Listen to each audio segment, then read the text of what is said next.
I'm Jeanette Keynes from Jewelry Arts Inc. Today in the studio, I'm going to show you this gorgeous German twist drill set that just so happens to be my very favorite tool for making jump rings of all different sizes.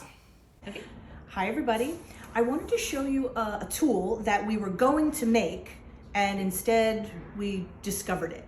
So here's the thing, one of the many things that I talked to Tevel about with this whole tool making project is like, I want something that does this and this and this and this, and I want it to be like, blah, blah, blah, you know. And normally if it doesn't exist, then we have it made.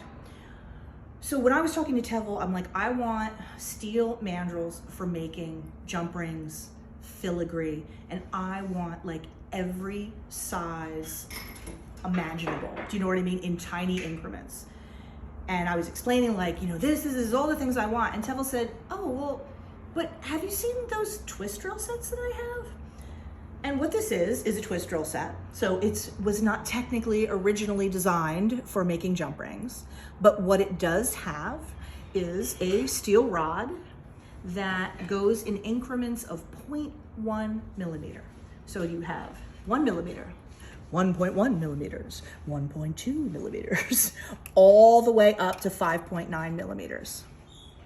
So even though these are just meant to be used as twist drills, which they are beautiful twist drills and you can drill lots of holes and things and be very happy with it, you can also use these for making jump rings of any exact size. Because you know like how like we're super control freaky, OCD up in this joint.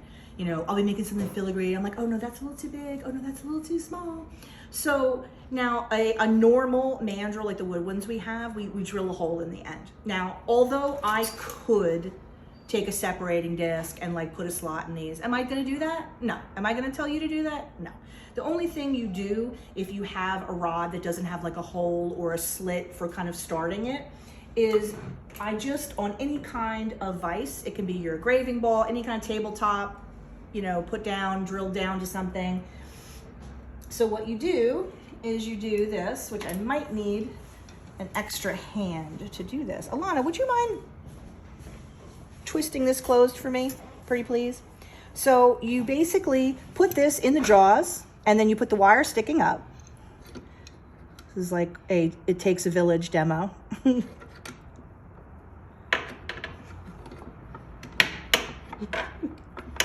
I love it, it's an action shot. Beautiful.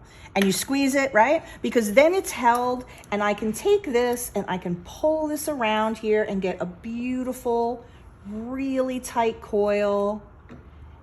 And if this is too big, if this is too small, I have like every size that I can adjust. So normally what I do is I'll have my dowels, which of course you would think I would have had them out and sitting here, but no. I can take this, I can coil this around here, beautiful and tight, and I can use those for jump rings. I can use them for filigree. I can, if I'm making a very particular size of granule, I can wrap my wire around there and then cut them and make granules. So basically, once I tried this out, I was like, I don't really think it's worth it for us to go through the trouble of making, you know, this wire set with all the sizes when you get this and you get twist drills and you get the wire mandrels sort of all included. So we have these on the website. They're super handy to have. And this is what I use now instead of doing something more complicated is I just find the size. You can see, of course, I lost one already. Don't do that at home.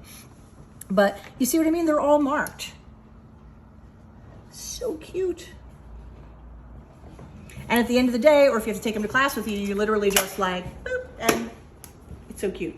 So this is one of those cases where even though this is not really what it was originally designed for, it works great for it. So you might want to have this for your studio.